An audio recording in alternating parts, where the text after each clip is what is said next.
Here you are, Mr. Butch. I hope I did okay. Nothing for you to worry about, Miss Almodovar. Let's see. Very well done.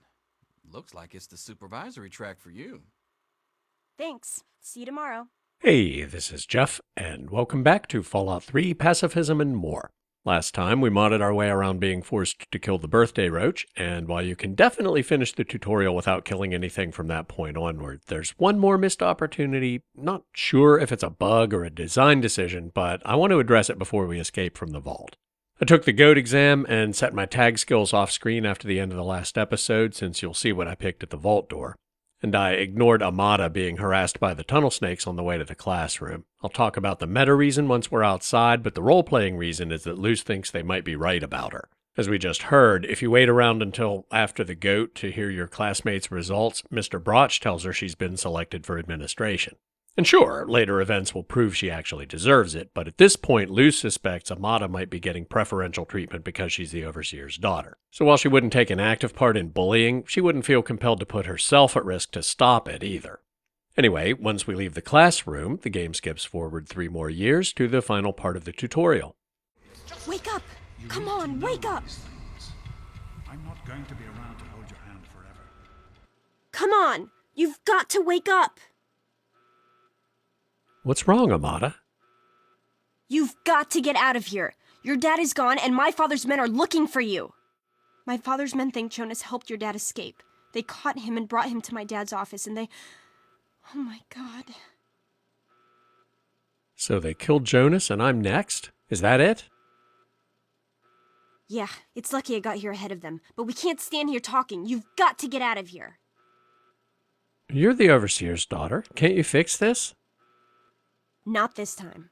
My father, he's not listening to anybody. If he even finds out that I've been helping you... But that doesn't matter. I can take care of myself. It's you he's looking for.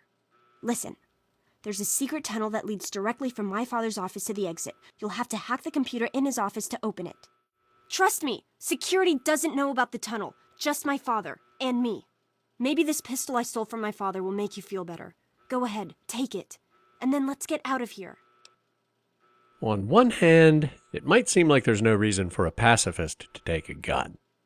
But on the other hand, Luce has a bad feeling that Amata might do something rash if she keeps it, so... Thanks, Amata. I think I'll just hold on to this for you, okay? Okay, I'll try to meet you at the exit. Watch out for security. Good luck! Thanks. Well, we'll need I'll some... meet you at the vault door if I can, but don't wait for me. Don't worry, I won't. Anyway, we'll need some supplies if we're leaving the safety of the vault and heading into the unknown. Luz won't be using weapons, of course, but she might be able to trade them for food and other essentials. Definitely don't forget the utility suit. There was no Grognak comic in the dresser because we didn't talk to Amata at the birthday party. Which in hindsight was probably a mistake, because even though we don't need the melee weapon skill buff, it's still worth pretty good money. It's theoretically possible to sneak across the hall and through the bathroom without the guards seeing you, but even if they spot you, the game spawns in radroaches to distract them. There she is. Hold it right there. Sneaking isn't off to a great start. What's the matter, huh? Can't stand the sight of your own blood? Like I said, he has bigger problems than chasing us now. Get it off me. Butchie! You gotta help me! My mom's trapped in there with the radroaches! Now, being a pacifist, Luce obviously can't offer to help kill the radroaches herself. And she doesn't really have a reason to jump straight to the insults. Butch comes across as a blowhard and a bully in the tutorial, but later events will prove him to be more of a badass than you might reasonably expect at this point. Which just reinforces the impression Luce had that the GOAT exam is rigged. Amata and Butch both turn out to be pretty competent people, but the Overseer's daughter gets fast-tracked for management, while the guy who was raised by a single mom with a drinking problem gets tagged as a hairdresser. Which leaves us with the most definitely true, sorry Butch, I've got my own problems to deal with right now. Please, I know I've always been a jerk towards you. I know it. But you can't walk away and let her die, just because I was an asshole. Please, I'm begging you. Well, we can't do it ourselves, but we don't want to let her die, so... Begging. I like that. Let's hear some more begging. Okay, sure. You can join the tunnel snakes. I'll be your best friend forever. Whatever you want. Just save my mom. And here's what I thought needed fixed. The way the vanilla dialogue is set up, if you only picked up the baseball bat, you can offer it to Butch. But if you picked up the BB gun, that's the only thing you can lend him, even if you have both in your inventory. And as we saw with Dad at the shooting range, NPCs have a really hard time hitting radroaches with ranged weapons because their hitbox is so small vertically. So picking up the BB gun is basically a death sentence for Butch's mom unless you kill the roaches yourself, especially on harder difficulty settings. Oh, and I forgot to mention last time, I'm playing on very hard, as is my custom, unless I'm doing an analysis video where it would just make it more tedious to gather data. Anyway, I used the same technique that I used with Dad in the last episode to rearrange Butch's dialogue so you can offer to lend him a weapon without specifying which one. You only get that option if you have at least one weapon in your inventory, obviously, which we do, so we'll offer. I can't kill a radroach, but I'll lend you a weapon to protect your mom. Okay. Maybe I can do this. And now we can give him any weapon in our inventory, including the 10mm pistol if Amata gave it to us, which ordinarily you can't. I tested that a few times, and he does have a much better chance of saving his mom with that than with the BB gun, just because the 10mm does so much more damage if he does hit. But if you really want to save her without killing the roaches yourself, the baseball bat is definitely the way to go. Take my baseball bat. This would squish those little buggers real nice. All right, I'm gonna go back in there and kill those damn roaches. Thanks. Help me! We'll watch what happens, because we don't want to leave the level before he kills the roaches, and we might have to use ourselves as a human shield if he struggles. Help me! Ah!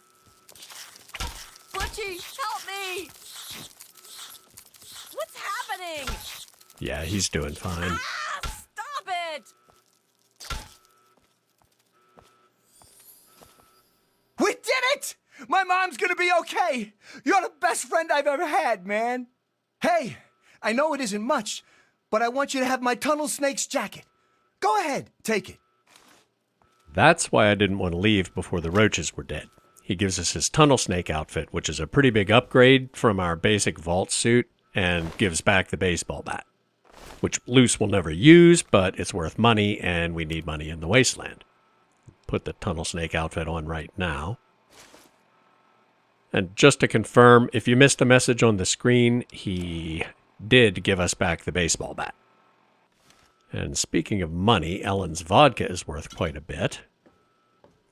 And then we just need to sneak past the roaches and security guards and escape the vault. Damn it, more roaches! Excellent. He saw the roach and got distracted. Now's our chance. Little buggers! I told you, I don't know anything! Be reasonable, Amata. Officer Mac may enjoy this, but I don't. Just tell us where to find your friend so we can talk to her. Much like the tunnel snake harassment scene, we're not going to intervene in Amata's interrogation. While Luce is surprised and impressed that Amata doesn't snitch, she also knows she's not in any real danger. Officer Mac might want to beat the information out of her, but no way will her daddy let him. There's Jonas, dead. Story checks out. Luce might be a pacifist, but she's not squeamish if looting a corpse might mean the difference between life and death. Since we made it through without being detected, we have time to slip into Amata's room for some bobby pins. And the Overseer's room to get the key to his office. You can pick the lock, but it's easier to just get the key. Get some more supplies and the password for the Overseer's terminal from this locker. Again, you can hack his terminal, but this is easier. And since there's nobody chasing us, we might as well read a few of the Overseer's secrets before we open the escape tunnel. Now that we've read the scouting reports, we can open Overseer's tunnel. There's a bug related to the scouting report that I'm going to fix, but the bug isn't actually triggered until we reach Megaton, and you don't see the effects until much later in the game, so I'll talk about that when we get to it. Still nobody following us, and out we go. See if we can sneak past these roaches.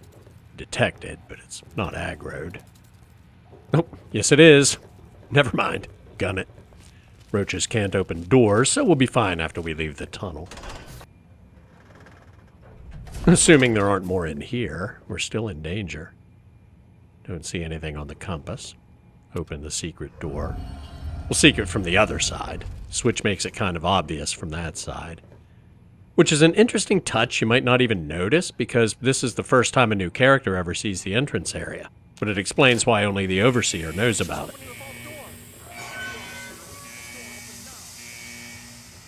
And as soon as the vault door opens, we'll make our way into the wasteland.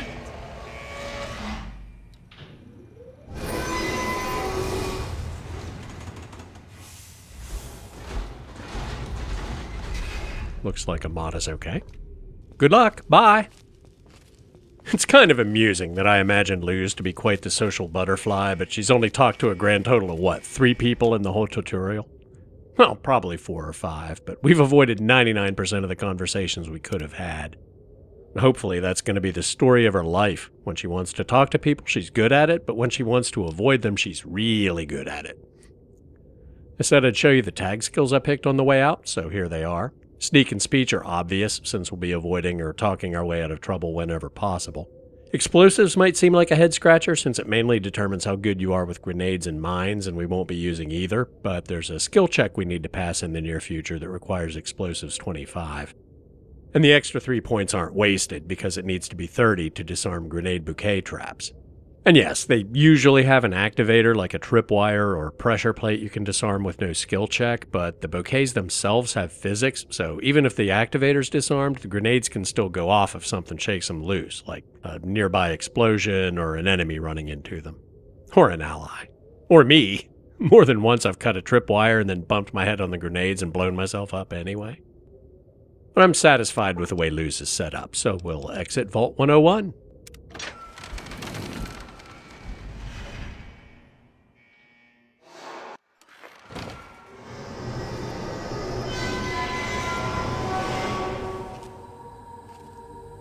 And now we're into the real game. I'm not alone in thinking that opening is an absolute classic.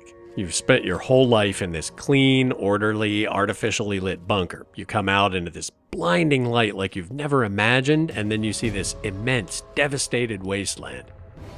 And immediately, we level up. We'll put 7 points in lockpick. We can get +5 from the vault utility suit if we need to pick an easy lock, so 20 is good enough for now. 4 points in repair. You need 30 to fix the pipes for Walter, but again, we can get +5 from the utility suit. Don't need to put any points in science right now. We can get +5 from the lab coat we took off Jonas, which is good enough to hack easy terminals, so we'll put the rest in sneak. And for the perk, we'll take Black Widow. As I said last time, this is even better for combat-focused characters, but it's still useful for a pacifist run because it lets you bypass some speech checks and unlock some other unique dialogue, including one we'll see in just a few minutes. Leveling up is a nice segue into the meta reason why I didn't help Amata either time she was in trouble, and the short answer is to avoid XP. The tutorial introduces most of the basic game mechanics, including speech challenges, and I didn't want to get into a conversation where the only options were to risk getting XP I didn't want, or to be a jerk in a way that would be inconsistent with the way I'm role-playing Luz. And now we get a series of messages about the official DLC being loaded. Anyway, why am I avoiding XP? If you're having flashbacks to the Skill Stash series, it's not because we'll be speedrunning skill points. It's because of how the game scales difficulty as you level up. Some NPCs get tougher in a continuous linear relationship to your level, but there are a lot more enemies that use a tiered system. Like if you're in an area populated by ghouls, below a certain threshold level the game will only spawn basic ferals. Above that threshold, but below the next one, you start seeing roamers, above that, glowing ones, and so on. Same goes for super mutants, wildlife, robots, basically all creatures, and even some NPCs. We'll eventually just have to adapt and overcome, but there are some missions that get disproportionately more difficult once tougher variants start appearing, so I'd like to get them out of the way while the game is still spawning in the weaker versions. And the first thing we run into in the wasteland is friendly, so that seems like a good omen. Quick sidebar, you get 200 XP for escaping the vault, which is guaranteed to level you up. It's possible to get enough XP to hit level 2 before you leave if you kill everything and everyone you encounter. Amata and Stanley are immortal for plot reasons, but you can kill Butch and his mom, the Holdens, the Overseer, and tons of security guards and radroaches. But you can't actually level up because leveling up is disabled during the tutorial. The game does bank those XP though, so you'll just level up twice as soon as you step outside. And unless I'm mistaken, that structure right over the hill looks like the picture we saw on the Overseer's terminal. Sure enough, there's a sign on the road that says we have indeed reached Megaton. Yep, that's definitely the place in the picture. Uh-oh. That's message means... Yep. That looks like what we saw in the other picture. Didn't really get a sense of scale, but that is one big ant. Sounds like somebody's going to take care of it. Good enough. Thanks, mister. Who are you? Welcome, sir or madam, to Crazy Wolfgang's traveling junk store, the depot of detritus, the shop of slop, and the caravan of crap. Now, what odds and ends can I, the craziest of all possible Wolfgangs, offer to you? Tell me about your trade caravan. I scour the wasteland for the very best pieces of trash, the height of detritus, and the veritable pick of the litter. It's all valuable to someone. And I always make sure to make my rounds through Canterbury Commons. Their mayor, Roe, always has a place for a clever junk man like myself. Classic. All the times I've played Quo Vadis and broke character to make a beeline for Canterbury Commons, but when I don't have it loaded, I'm out of the vault 2 minutes and get a map marker. Anyway, it's time for Luz to get her first lesson in the barter economy of the wasteland. 300 caps, not bad. Give me a shout if you need anything else. Thanks. I have to go now. Good luck out there. And maybe next time, you'll find something interesting for me, huh? All right, let's see if anybody in town has seen Dad. Morning. Morning. Name's Lucas Sims, town sheriff, and mayor too, when the need arises. Nice town you have here, Sheriff. It's a pleasure to meet you. Friendly and well-mannered. I think we're gonna get along just fine. You treat my people nice, and you're welcome to stay as long as you'd like. Right. Message received. I'm glad we understand each other. Now, is there something I can help you with? I'm looking for my father. Middle-aged guy. Great description. How about probably wearing a vault suit, strong family resemblance? Maybe you've seen him? Nope. Sorry. I got enough fires to put out in this place that I don't have time to keep tabs on every visitor. I'd ask around town. All right. I will do that. Well, it's no secret that the old water treatment plant is on its last legs. And I'm the only one in town that can keep the damn thing running.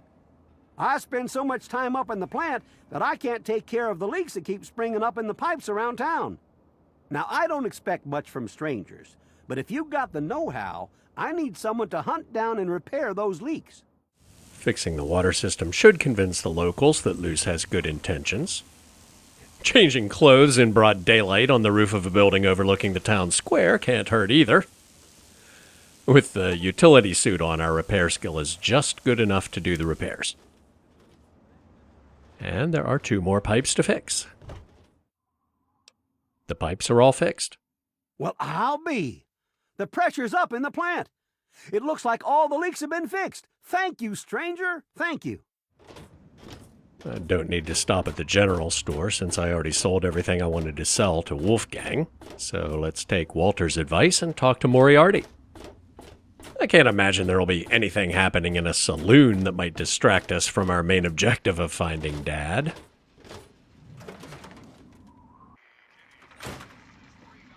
Come on, you piece of junk.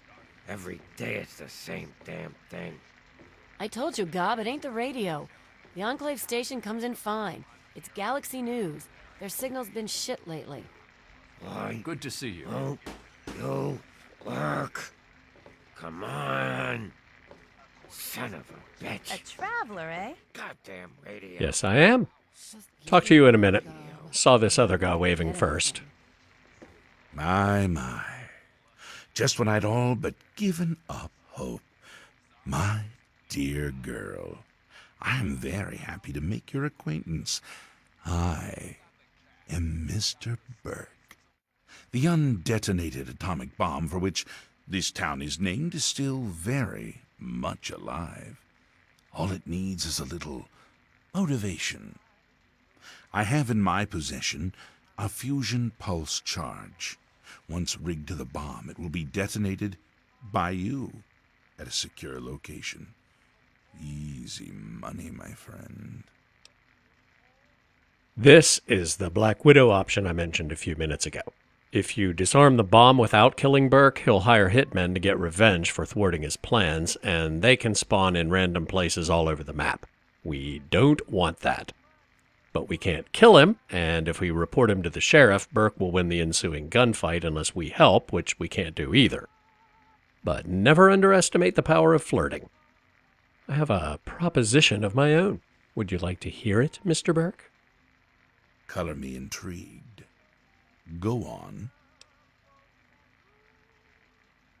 You see, I live here, lover, and surely you wouldn't want to hurt me. Well, of course not. I must admit I've never met a woman quite like you before. This changes everything. I'm not sure what I'm going to tell Tenpenny. I'll think of something. You wait here, my dear. I have some important business to attend to, but you won't be waiting long. I shall send for you soon. And off he goes. I don't think detonating the bomb actually adds to your kill count, but that clearly wouldn't be in the spirit of a pacifist run. Now you. I don't recognize you. New in town or something? Great. I'd like you to deliver this message to my family in the Arafu settlement. I haven't heard from them in months, and I'm worried. As soon as you get there, talk to Davis West. He'll be glad to pay you for the trip. No promises, but if I find myself in that neck of the woods, I'll deliver it. I have to go now. Hey, thanks again for doing this for me. It means a lot. Blood ties is one of many side quests in this game where a non-violent solution is an option, so we probably will do that at some point. Weekend's free. The rest will cost ya. Well now, that's a surprise. I'm used to every asshole smooth skin in this town giving me shit just 'cause I look like a corpse. I'm glad to see that there are a few worthwhile people around here. Listen, Moriarty'd have my head if he caught me selling at a discount.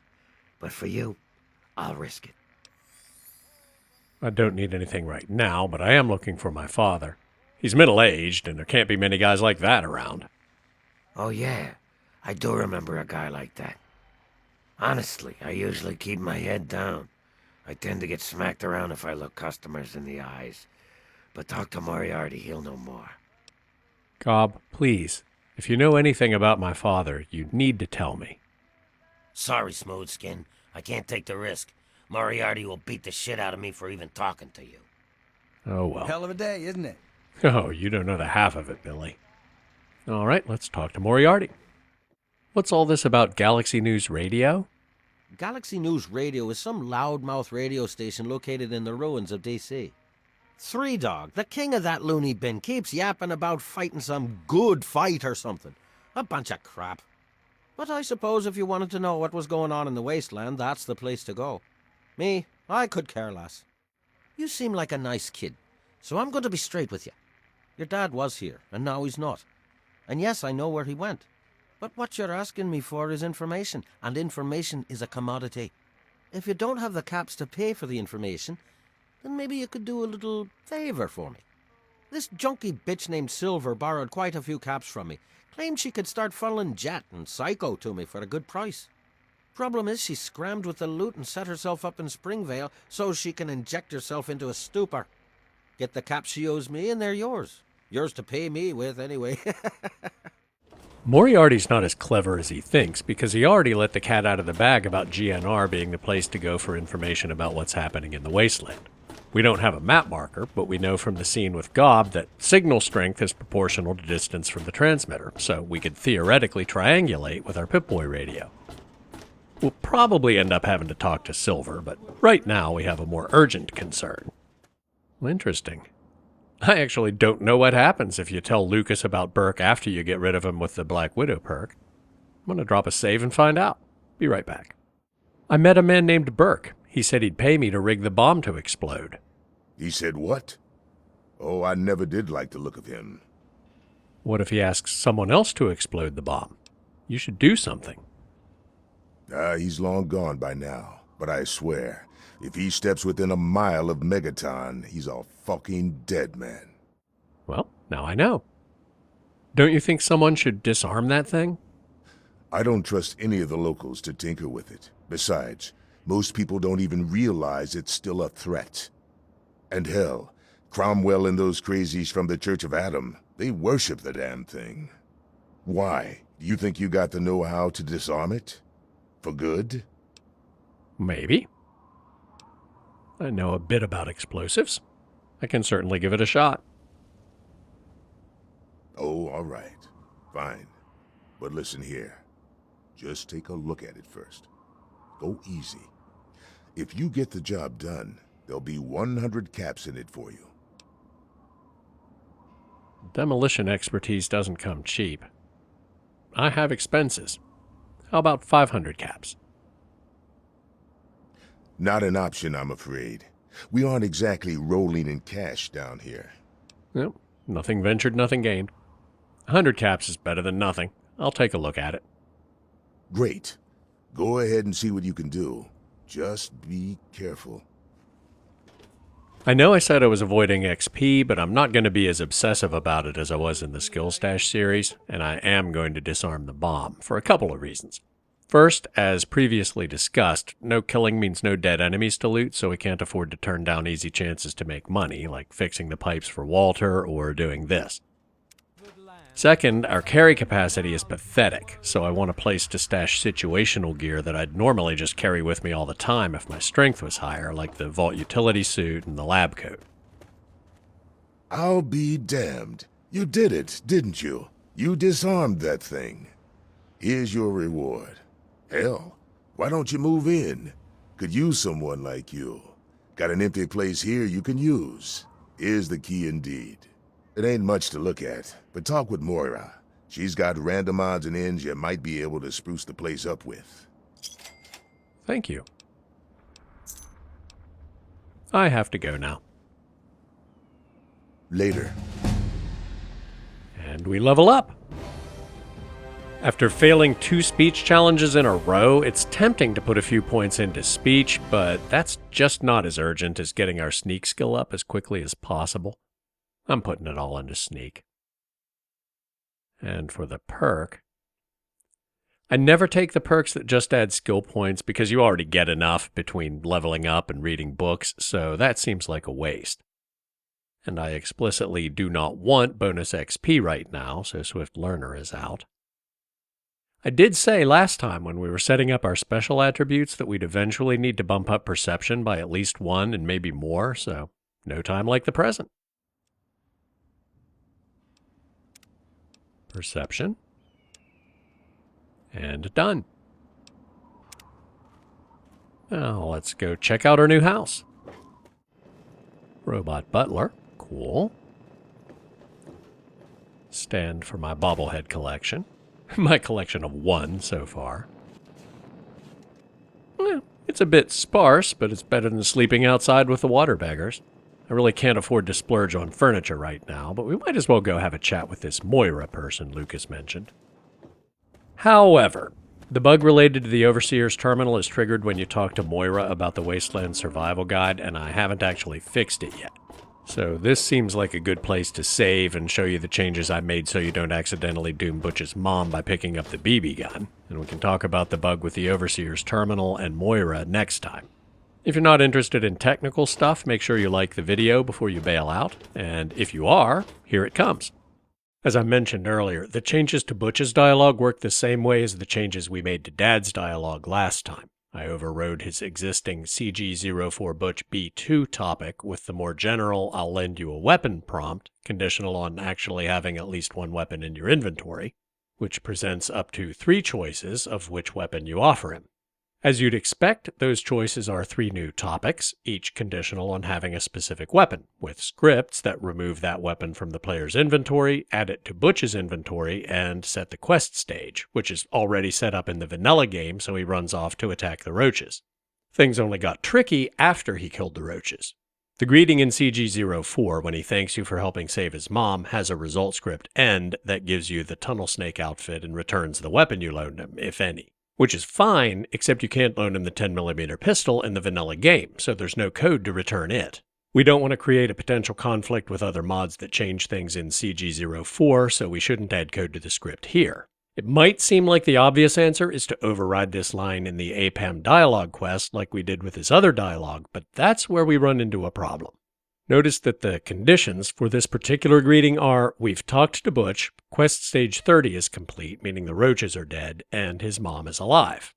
Also notice that this script doesn't update the quest stage. The only reason he only says this line once is that the appropriately named Say Once flag is set.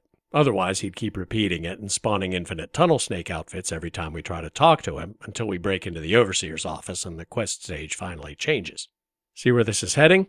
If we override this greeting with one in the APAM dialogue quest that has code to return the 10mm pistol, then he'd say that line when he force greets us after killing the Roaches, which is what we want, but if we talk to him a second time, then he'd say this one from CG04.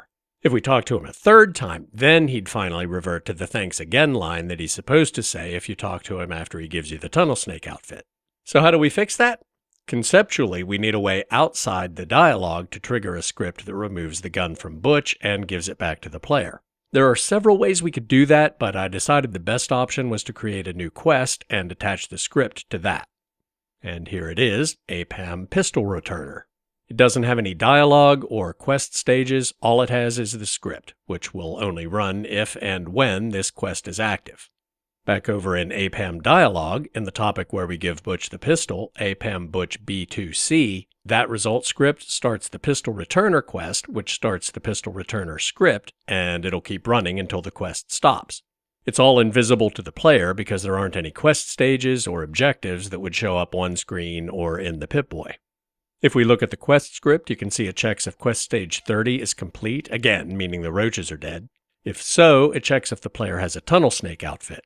The only way we can have one is if Butch's mom survived and he thanked us already, or if he's dead and we looted it off his corpse. If he's dead, the script just stops the quest because we can grab the pistol off his body if we haven't already. If he's alive, it returns the pistol and stops the quest. If stage 30 is done and we don't have a tunnel snake outfit, it checks if the tutorial quest CG04 is complete. If it is, that means we gave Butch the pistol, but either his mom died anyway, or we escaped the vault before he had a chance to thank us. Either way, we don't get the pistol back, just like we wouldn't get the BB gun or baseball bat back in the same situation. The reason I went this direction is that most other ways of triggering the script would result in it running every frame, which is way more often than we need. Quest scripts, though, only run once every 5 seconds by default, which isn't quite often enough. When Butch thanks us, the Tunnel Snake Outfit Added message is displayed for 2 seconds. So if we set the processing delay value to 2, we're guaranteed the pistol added message will be displayed immediately afterwards, so there's no difference in the player experience compared to what you'd see if you loaned him one of the other weapons. And now, picking up the BB gun is no longer a death sentence for Ellen. And while I'm in the GEC, I might as well show you what I was talking about earlier with tiered enemies. If you look under Creatures, you see everything that isn't a human or ghoul NPC. Feral ghouls, super mutants, robots, you name it. There are 5 types of feral ghouls in the base game, 2 variants of basic ferals, 2 variants of roamers, and glowing ones. You can place these directly into the game world if you want a specific enemy in a specific situation, and the player will run into exactly the same enemy every time they play, no matter what level they are. For areas where you want the difficulty to be proportional to the player's level, you can use the object category Leveled Creatures instead. The objects in the Leveled Creatures category are actually lists, populated with objects from the Creatures category immediately above, or optionally other leveled lists. They can be used in different ways, and those uses are typically indicated by the prefix, like ENC for encounters and so on. But that's just a naming convention. There's no intrinsic difference between an object with an ENC prefix and one with a VAR prefix. but the encounter objects are the ones that are typically placed directly on the world map. If we pick one of the lists, say Encounter Feral Ghouls, and double-click on it, you can see the tiers. At low level, only basic ferals will spawn wherever that object is placed. At level 4, you'll start seeing roamers, and at level 16, you can get glowing ones. And hold on. Okay, we're back. I wanted to load Broken Steel so you can see that it adds reavers to the list, which start spawning at level 27. Now, like I said, you can place any of these creature objects directly on the map, so that type will spawn regardless of the player's level, but if you want an area to get harder as the player levels up, you'd put leveled creature objects on the map instead. And the same goes for super mutants, robots, whatever. In fact, ghouls are a really simple example. Let's look at a more interesting one. Here you go. The list of wasteland bugs spawns bloatflies at low level, basic rad scorpions starting at level 5, giant rad scorpions at level 12, albino rad scorpions at level 23, not too surprising. But there are also robots and Yao Guai in the list, and here's an example of a list within a list. Encounter Wasteland Tough starting at level 16. If we look at that list, it can spawn Deathclaws or Sentry Bots, and the Sentry Bots are another list. That randomly spawns one with either a minigun or a Gatling laser. So you can see these leveled creature lists are really flexible for mixing up the kind of encounters players will get depending on their level. Well, that's it for now. As always, thanks for watching. Like, subscribe, leave a comment. Questions, suggestions, criticism, flattery, all welcome. And I'll see you next time.